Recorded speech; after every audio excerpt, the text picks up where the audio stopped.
Ya. Dalam video kali ini, saya akan berbagi tentang dana asing yang kabur dari pasar modal Indonesia. Kemana mereka pergi?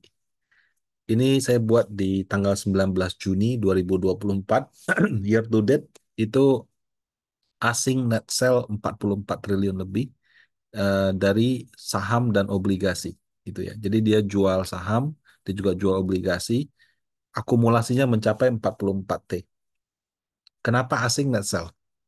Kemana dana tersebut pergi? Dan kira-kira kapan dana asing akan balik lagi gitu. Nah, informasi mengenai net buy net sell asing di saham atau IHSG itu kalau Bapak Ibu punya aplikasi RTI Business tinggal di download di bagian marketnya scroll agak ke tengah. Nah, tapi sayangnya mereka tidak menyediakan dalam bentuk grafik akumulasi, tapi langsung dijumlahin gitu. Nah, pada saat saya akses tanggal 20 Juni, di sini ada tulisan net sell all market 9,25 T, merah artinya net sell. Kalau dia hijau artinya net buy. Net foreign sell RG market artinya regular market. Net foreign sell foreign buy NG plus TN. Berarti negosiasi plus tunai. Kalau kita ingin melihat asing lagi buy atau sell, biasanya yang jadi acuan itu regular market. Kenapa? Karena di negosiasi tunai itu kadang-kadang ada transaksi pindah kepemilikan. Ada yang misalnya transaksi afiliasi gitu. Atau transaksi yang tadinya dia pakai pemilikannya perusahaan di Indonesia sekarang dipindahkan jadi luar negeri. Jadi luar negeri beli, dia jual. Tapi orangnya itu-itu aja. Cuma mungkin dia pakai vehicle dia di luar negeri. Sehingga pasar negosiasi atau tunai itu kadang-kadang kurang mencerminkan. Nah, kalau asing yang umum, mereka jualnya di regular market. Sehingga kalau kita mau katakan asing net buy atau net sell, yang lebih tepat tuh lihat yang tengah, 20,35 T. Nah, cuma sayangnya yang regular market ini agak susah dapatin datanya. Karena kalau yang diakses data historisnya yang all market. Nah, kalau kita pakai sumber yang berbayar, dalam hal ini di sini saya pakai infovesta.com, kebetulan dapat hari-hariannya. Cuma ya tadi saya katakan itu, hari-hariannya itu bentuknya adalah yang apa namanya, pasar negosiasi plus tunai itu juga include all market gitu. Kalau regular doang nggak ada. Nah, kalau kita lihat grafik di sini kan dia awal tahun buy terus sampai dengan bulan Maret puncaknya net buy 29 T. Kita happy-happy. Bulan April kita masuk dari libur panjang, sell terus-menerus sampai minus 8,38 T. Ya mungkin agak beda sedikit sama di RTI karena ini aksesnya tanggal 20 Juni, sementara ini sampai dengan tanggal 19 Juni. Nah, kalau kita lihat dari plus 29 sampai minus 8, artinya asing itu sudah net sell 37 triliun selama kurang lebih 3 bulan di tahun 2024 ini. Eh, dan kalau dilihat trennya sih sampai akhir bulan masih terus berlanjut, walaupun di bulan Juli ini kelihatannya sudah mulai ada sedikit pembalikan gitu. Nah, kenapa dana asing keluar dari IHSG atau dari pasar saham? Kalau kita lihat momentumnya dia net sell itu adalah di bulan April. Bulan April itu ada apa? Ada data inflasi Amerika di bulan Maret gitu. Waktu itu dipublikasikan data inflasi yang di luar ekspektasi banyak pihak gitu. Orang expect inflasinya kalau nggak stagnan turun, malah naik gitu. Akibatnya ekspektasi bahwa suku bunga akan turun waktu itu sampai orang berani bertaruh 4 kali, 3 kali itu berubah total gitu. Waduh, ini tinggal sekali lagi nih. Bahkan ada yang bilang ini sudah bukan bunga turun, nggak naik aja udah bagus. Bahkan ada yang prediksi bakal naik 1 kali gitu. Nah, seiring dengan berjalannya waktu, eh, huru hara karena inflasi yang di luar dugaan, suku bunga akan naik itu di bulan Mei Juni sudah agak reda gitu. Ada bad news lagi. Pada saat bulan Mei Juni itu adalah sudah musim laporan keuangan kuartal 1 2024. Eh, Dipublikasikan semua, ternyata tidak begitu memuaskan. Ya, terutama dari 4 bank besar kita. Setiap tahun kalau kita lihat, atau bahkan setiap kuartal ya, kalau di 2023, 2022, perbankan kita selalu bagus laporan keuangannya. Tumbuhnya itu bukan 10-12%, 15, 20, 30% gitu. Jadi setiap kuartal tumbuhnya luar biasa. Eh, Cuma di Q1 2024 cuma BCA yang di atas 10%. BRI, Bank Mandiri, BNI laba bersihnya cuma tumbuh single digit. kagetlah orang kan, oh ternyata growth yang selama ini tumbuh tinggi ternyata nggak selalu ini ya, nggak selalu sesuai ekspektasi gitu ya. Nah, kenapa? Ya ada yang bilang ekonominya memang lagi lesu karena waktu itu pilpres, jadi orang tahan pengeluaran dulu. Ada yang mengatakan cuaca ekstrim, gagal panen, sehingga produktivitas di level mikro itu turun, gitu ya. Ada juga yang mengatakan judi online gitu. Jadi judi online itu sudah merambah masuk ke perbankan dalam bentuk apa kredit macet gitu. Nah, kemudian mungkin penggunaan kartu kredit dan kartu kredit yang macet juga semakin banyak. Nah, itu semua impact ke pertumbuhan laba perbankan yang menjadi mover IHSG single digit gitu. Nah, eh, tetap tumbuh Bapak Ibu ya. Jadi bukan dari misalnya untung sekian T jadi minus, bukan. Ini untung dan masih tumbuh. Cuma tumbuhnya cuma orang expect mungkin belasan persen, tumbuh cuma 1-2%. Nah, bagi investor asing ya, earning yang di bawah konsensus. Jadi cara kerja asing itu mereka biasanya melihat, oke, misalnya bank ini laba bersih kuartal 4 sekian. Kuartal 1 tahun depan, orang prediksi misalnya tahun ini 10, tahun depan 10,5 gitu. Ternyata 10,4 itu disebut dengan di bawah konsensus.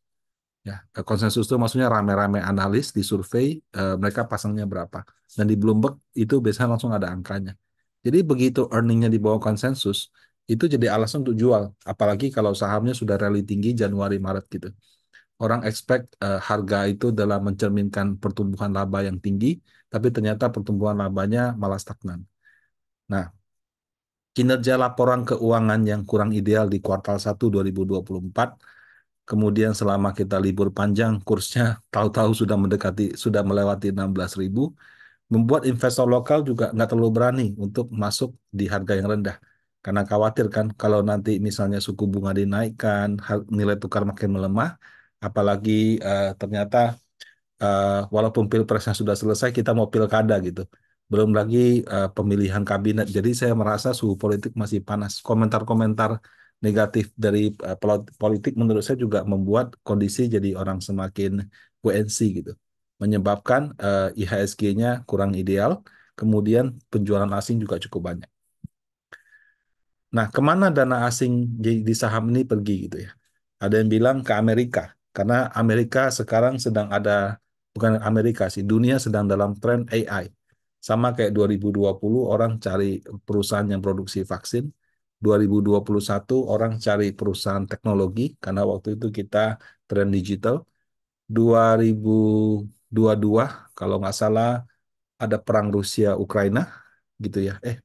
22 apa 23? 22 kalau nggak salah. Sehingga harga komoditi melambung, orang cari saham komoditi. 2023 digital collapse, orang back to fundamental. Jadi waktu itu malah nggak ada tren tertentu. Nah, 2024 ini orang trennya ke AI gitu. Jadi AI itu somehow meningkatkan produktivitas secara signifikan, kegunaannya ada, dan ada perusahaan-perusahaan yang diuntungkan dari tren AI itu. Nah, kebetulan yang diuntungkan paling banyak ada di Amerika, sehingga dana asing balik ke Amerika gitu. Beli saham Nvidia, beli saham Microsoft, beli saham Google gitu ya. Ada juga yang mengatakan ke China sama Hong Kong. Saham di sana sudah turun banyak sekali. Pemerintahnya sekarang sedang stimulus habis-habisan supaya pasar modalnya naik lagi. Eh, ada juga yang bilang ya lagi sudah untung banyak keluar dulu, sekarang lagi tunggu di samping aja kalau sudah murah mereka masuk, who knows gitu kan. Jadi dana asing itu pergi kemanapun terserah mereka. Karena kalau dalam konsep investasi global, mereka nggak cuma lihat Indonesia, ada banyak negara sistemnya aset alokasi. Ketika ada suatu negara yang mereka lihat lebih ada temanya, mereka akan pindah ke situ. Tapi begitu sudah murah atau apa, bisa aja mereka baik lagi. Nah, jadi pertanyaan kapan dana asing akan kembali lagi gitu. Eh, Menurut saya momentum penurunan suku bunga itu adalah penggerak atau sentimen yang sangat penting. Ketika nilai tukar, ketika suku bunga sudah mau turun, otomatis US dollar itu akan melemah. US dollar melemah, rupiah kita menguat gitu. Nah, ketika rupiah katakan bisa balik di bawah 16.000, confidence daripada pelaku pasar mungkin mulai agak balik gitu. Tapi selama rupiahnya 16,4 bahkan bisa 16,5, keraguan-raguan itu masih ada. Jadi orang lebih prefer pegang dolar.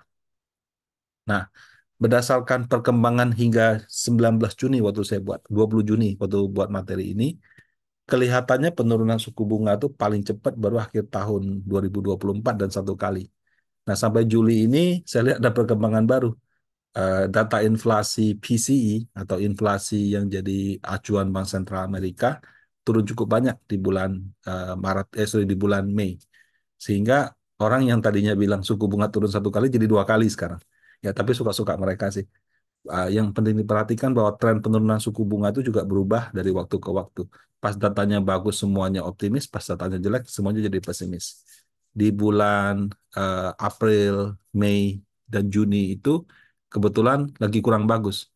Tapi begitu akhir Juni sampai Juli ini datanya bagus, mulai pelan-pelan berubah. Mereka punya omongan gitu.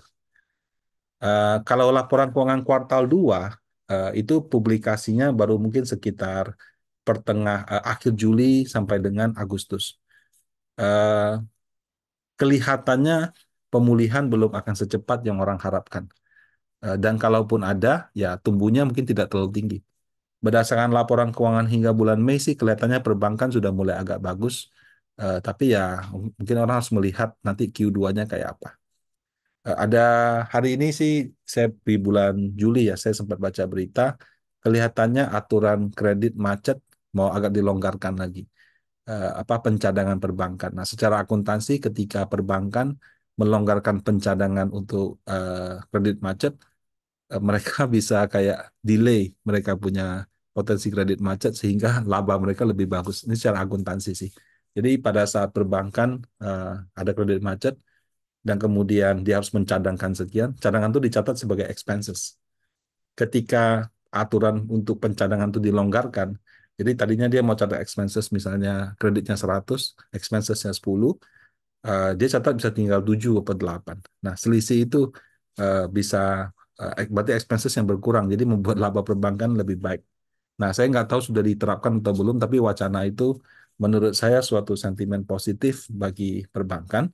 Tapi di sisi lain bisa moral hazard gitu. Kalau misalkan eh, bankersnya melakukan itu demi laporan keuangan yang lebih baik, itu tidak sehat. Tapi kalau dia melakukan itu karena memang ada potensi ditagih kembali, ya tidak apa-apa. Ya, tapi itu kembali ke GCG, Good Corporate Governance daripada masing-masing perusahaan. Nah, eh, kemudian judi online ini tergantung juga upaya pemerintah kan. Kalau diberantasnya bagus, cepat, larangannya oke, ya mudah-mudahan kita ekonominya nggak bocor ke luar negeri gitu loh. Kan kasihan ya orang-orang yang kecil gitu kan, penghasilannya mungkin sekitaran UMR, tapi karena nganggur main di handphone, kena judi online hilang semua. Oke. Sudah hilang semua, dia nggak puas, dia mencoba balikan dengan pinjam kredit gitu. Nah, kreditnya macet, akhirnya nyeret-nyeret keluarga gitu kan. Nah, uang-uang yang kalah di judi online itu tidak masuk ke ekonomi, Bapak Ibu. Pergi mungkin ke Thailand, mungkin ke Kamboja, mungkin kemana gitu. Jadi itu spending yang tidak meningkatkan perputaran ekonomi. Kalau mereka foya-foya dalam negeri, misalnya beli apa perabotan, makan, minum, jalan-jalan, itu menggerakkan ekonomi. Tapi kalau judi enggak gitu. Nah, apalagi bandarnya bukan di Indonesia kan. Jadi eh, kalau misalnya pemberantasan akan judi online ini bagus, mudah-mudahan ekonominya lebih baik dan kinerja laporan keuangan yang membaik itu mungkin Q3 atau bahkan Q4 baru akan kelihatan. Q2 ini masih 50-50, bisa bagus, bisa juga kurang bagus. Nah, jadi itu tentang saham. Eh, Bagaimana dengan obligasi? Kalau obligasi itu agak beda sama saham datanya. Kalau saham kan net buy, net sell. Kalau obligasi itu ownership. Ya, jadi kalau Bapak Ibu masuk ke websitenya Kemenq, DJJPR apa DJPPR deh, Dirjen Direktorat Jenderal Pengelolaan apa gitulah, pokoknya tentang surat utang gitu. Nah, dia bentuknya kepemilikan. Dan kalau nanti pas di download Excel-nya, kepemilikan oleh perbankan, kepemilikan oleh Bank Indonesia, kepemilikan oleh misalnya asuransi, reksadana, dana pensiun, sampai dengan asing gitu ya. Dan dia tulisnya memiliki sekian T. Ada yang konvensional, ada yang syariah. Harus dijumlahkan semua dan diolah datanya. Nah, berdasarkan data yang saya olah menggunakan sumber data kalau nggak salah dari Bloomberg atau Infovesta.com, kepemilikan dana asing itu di awal tahun di surat utang negara konvensional dan syariah 862 triliun. Ya, kemudian stagnan, ya naik turun naik turun naik turun. Di bulan Februari sudah sell. Padahal bulan Februari itu data inflasi Amerika lagi bagus-bagusnya, IHSG lagi bagus-bagusnya, dan asing belum net sell di saham. Asing itu mulai net sell di sahamnya bulan April, ya. Sementara net sell obligasi itu sudah berjalan dari bulan Februari, gitu. Nah, kenapa dia jual duluan? Ada apa? Emangnya dia sudah predik itu saham bakal crash atau apa? Nah, banyak orang kadang-kadang salah kaprah. Dia pikir asing yang beli obligasi itu kalau dia sell pindah ke saham. No, no. Itu kayak reksadana fixed income aja. Kalau saya beli obligasi Indonesia, sell Indonesia nggak bagus, saya jual. Antara saya pegang cash atau saya beli obligasi misalnya Thailand atau Filipina. Tapi saya nggak pindah ke saham gitu. Jadi dana yang di saham sama dana yang ada di obligasi, setahu saya itu adalah dua kelas aset yang berbeda. Jadi itu bukan bukan apa, bukan pindah atau apalah. Mungkin ada balance funds-nya. Tapi biasanya itu fokus gitu. Nah, kenapa asing nggak sell di obligasi? Menurut saya ada dua hal. Pertama itu kebijakan higher for longer. Higher artinya lebih tinggi, longer itu artinya lebih lama. Artinya bunga Bank Sentral Amerika Serikat eh, akan bertahan tinggi untuk waktu yang lebih lama. Nah, kalau di apa perspektif investor asing, kalau saya bisa beli obligasi pemerintah Amerika Serikat yang pasti risk-free dengan imbal hasil 4%, gitu ya. Kenapa saya mesti ambil resiko tukar dolar saya ke let's say ke rupiah, beli obligasi Indonesia, iya sih dapat yield lebih tinggi sih 6 sampai 7. Tapi pada saat saya convert balik ke dolar, itu rugi di kurs gitu. Ya, misalnya saya pas masuk kursnya 15.000, saya tukar 1 juta dolar, dapat apa 15 M gitu. Nah, kemudian saya beli Sun. Nah, pas saya apa namanya, pas saya untung dapat 6% atau 7%, 3% lebih banyak, saya convert dong ke dolar lagi. Tapi pada saat saya convert balik, kursnya 16.000, dapat dolarnya lebih sedikit gitu. Jadi bagi investor asing, higher for longer itu mempengaruhi minat daripada investasi. Dan higher for longer kalau terjadi pada eh, apa bunga obligasi Amerika Serikat, itu akan membuat dolarnya menguat gitu loh. Jadi orang karena lebih prefer pegang dolar, dolarnya menguat. Dedolarisasi atau apa ya itu cuma konsep aja lah. Belum benar-benar jalan. Pada akhirnya kalau suku bunga Amerika naik, dia mata uang nomor satu di dunia, ekonomi terbesar di dunia, itu akan bikin dolar dia menguat. Kalau misalnya dia punya eh, suku bunga turun, maka secara fundamental dia punya dolar akan melemah. Jadi kalau orang bilang dolar melemah karena dedolarisasi, menurut saya belum. Mungkin tidak akan terjadi dalam 20, 30, bahkan 40 tahun ke depan. Nah, itu alasan pertama. Jadi higher for longer menyebabkan dana asing balik ke US, ya, dapat imbal hasil dalam dolar yang lebih menarik. Atau dia mungkin nggak ke US, ke Singapura, yang ada obligasi dolar dengan bunga yang kompetitif sama kayak di Amerika. Itu juga bisa. Nah, alasan kedua kenapa asing nggak sell di obligasi, menurut saya sekaligus menjawab kemana mereka pergi. Jadi sejak tahun 2023 lalu, ada instrumen yang disebut dengan Sekuritas Rupiah Bank Indonesia atau SRBI.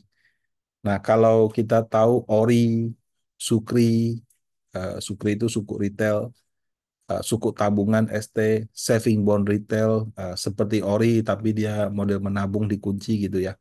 Yang yang apa kelasnya lebih tinggi, fixed rate, Indon, kalau beli misalnya di Welma-nya BCA, itu adalah surat hutang yang diterbitkan oleh pemerintah Republik Indonesia melalui Kementerian Keuangan. Nah, kalau SRBI yang terbitin Bank Indonesia. Jadi itu dua lembaga yang berbeda. Kalau kita beli obligasi pemerintah, uangnya masuk ke pemerintah. Pemerintah pakai untuk APBN dan lain-lain. Kalau kita belinya di primary market ya, jadi pas lelang. Kalau kita belinya pas secondary market ya mungkin saya sudah beli, saya jual ke kamu aja, cuma uangnya pindah. Tapi pada saat saya beli pertama kali di lelang, itu uangnya masuk ke kas negara, dipakai oleh negara. Nah kalau SRBI ini enggak. Si BI itu salah satu pembeli FR yang cukup banyak. Dia beli karena ada cashnya dia. Dia juga bisa beli dalam rangka quantitative easing. Ya. Jadi BI itu pada saat COVID dia juga banyak mencetak uang dan membeli obligasi pemerintah. Nah, obligasi pemerintah ini dijadikan sebagai jaminan, kemudian diterbitkan SRBI. Jadi SRBI itu adalah seperti obligasi pemerintah, cuma dia tuh kayak apa ya kalau bahasanya? Kayak eh, ETF lah ya. ETF itu kan eh, saham, sorry ETF dia beli kumpulan saham. Nah, kalau SRBI itu terdiri dari kumpulan obligasi.